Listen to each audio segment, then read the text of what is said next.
H for Hindi 1 to 1 पे एक बार फिर से आपका स्वागत है। मेरा नाम है ज्योति प्रकाश और अभी हम बात करने वाले हैं एक सवाल की।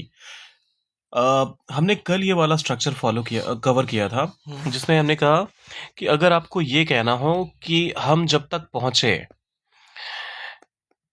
तब तक बाय द टाइम वी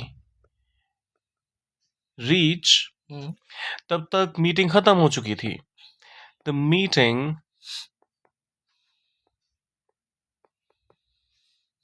या फिर तब तक मीटिंग खत्म हो चुकी होगी। सो ये फ्यूचर वाले सेंस में था, जब तक हम पहुंचेंगे तब तक मीटिंग खत्म हो चुकी होगी। The meeting will have bin complete finished कह दीजिए, चलिए फिनिश्ड कह देते हैं। चलिए, तो विजय का इस पे सवाल आया कि हम यहाँ पर the meeting will be over क्यों नहीं कह देंगे, हम विल हैव एंडेड या फिर will have completed, will have finished, इनका इस्तेमाल क्यों करेंगे? वेल, आपका सवाल है तो ये क्यूरियोसिटी को हमें सॉल्व करना हमारी जिम्मेदारी है। देखिए, जब कभी भी आप इन दोनों के बीच में आपको कंपैरिजन करना हो, ये वाले क्लॉज को भी भूल जाते हैं। By the time we reach, इसको अभी पूरी तरह से हम भूल जाते हैं और फोकस करते हैं सिर्फ सेकंड वाले क्लॉज पे, जिसके लिए आप कहते हो the meeting is over, sorry will be over, और the meeting will have been finished. इन दोनों में डिफरेंस क्या है? सबसे पहले, अगर हम ये कह रहे हैं कि the meeting will be over, ये पूरा का पूरा स्ट्रेस ओवर ले जा रहा है। ठीक है, यहां पर इंपॉर्टेंस इस बात को दी जा रही है कि मीटिंग खत्म हो चुकी होगी। ये वाला एक्शन इंपॉर्टेंट है यहां पर। जब हम ये कहते हैं कि विल हैव बिन फिनिश्ड, तो बहुत सारा स्ट्रेस इस बात पर है कि मीटिंग आपके पहुंचने के बहुत पहले, तो स्ट्रेस जो है वो इस बात पर है कि पहले खत्म हो चुकी होगी। तो यहां एक्शन ज्यादा इंपॉर्टेंट है और यहां टाइमिंग ज्यादा इंपॉर्टेंट है। ठीक है, लेकिन ग्रामेटिकली क्या दोनों ही करेक्ट है? The answer is yes, both the options are equally correct.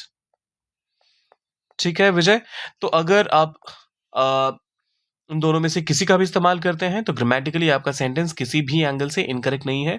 आपकी मर्जी है, आप दोनों में से कोई सा भी पिक कर लीजिए। अभी एग्जांपल्स देख लेते हैं कुछ। जब तक तुम आओगे खेल खत्म हो चुका होगा। Bye the time you arrive, bye the time you arrive, खेल खत्म हो चुका होगा। गेम कह सकते हैं। The game will be over. अब विजय वाले कॉन्सेप्ट पे मान के चलते हैं, the game will be over, तो यहां पर हम सीधा सीधा ये कहना चाहते हैं कि गेम खत्म हो चुका होगा और सारा का सारा फोकस खत्म पे है। जब तक तुम कॉलेज पहुंचोगे क्लास खत्म हो चुकी होगी। By the time you college पहुंचने के लिए अराइव, अच्छा अराइव नहीं, अराइव तो वैसे जर्नी के केस में ज्यादा इस्तेमाल होता है, तो मैं रीच का इस्तेमाल कर देता हूं। By the time you reach the college,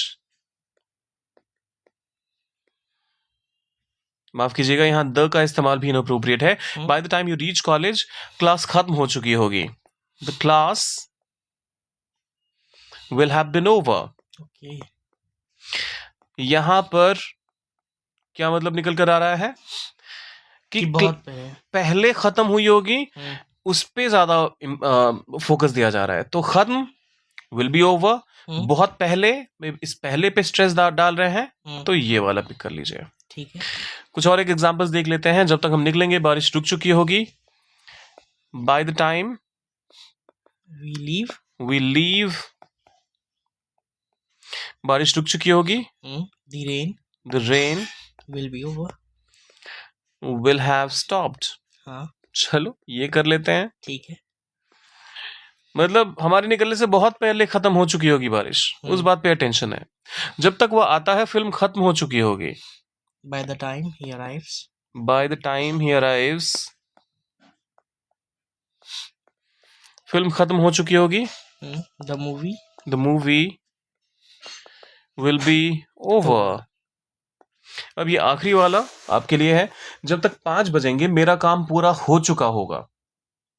अब ये चुका को देखकर प्लीज कंफ्यूज मत होइएगा। आप लिटरल ट्रांसलेशन में अगर फंसे हुए हैं और आपको चुका देखते ही हैव की याद आ जाती है, तो मत उसको देखकर याद करिए हैव को, आप कॉन्सेप्ट समझिए।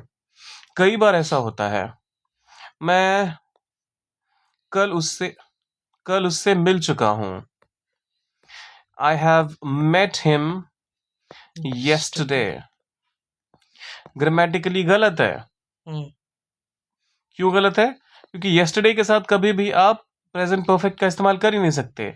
आई मेट हिम yesterday अगर हम कहेंगे तो तो करेक्ट सही। हो जाएगा। हाँ, तो ये चुका चुके हैं को वाले कॉन्सेप्ट को आपने शुरुआत में सीखा, अच्छी बात है, लेकिन अब इसको अपने जहन से निकाल दीजिए। और जाने से पहले सब्सक्राइब, लाइक और शेयर कर दीजिएगा। विजय, अगर और भी कुछ एडिशनल सवाल है तो वो कमेंट में डालिए। और विजय ही क्यों, आप सब लोगों के पास अगर कुछ भी अलग से कुछ सवाल है, and not just about this topic but any topic across grammar and composition, feel free to put that there in the comment section. I will make sure कि जितनी जल्दी हो पाए आपके लिए हम उसका आंसर लेकर आ जाएं। मिलते हैं जल्दी।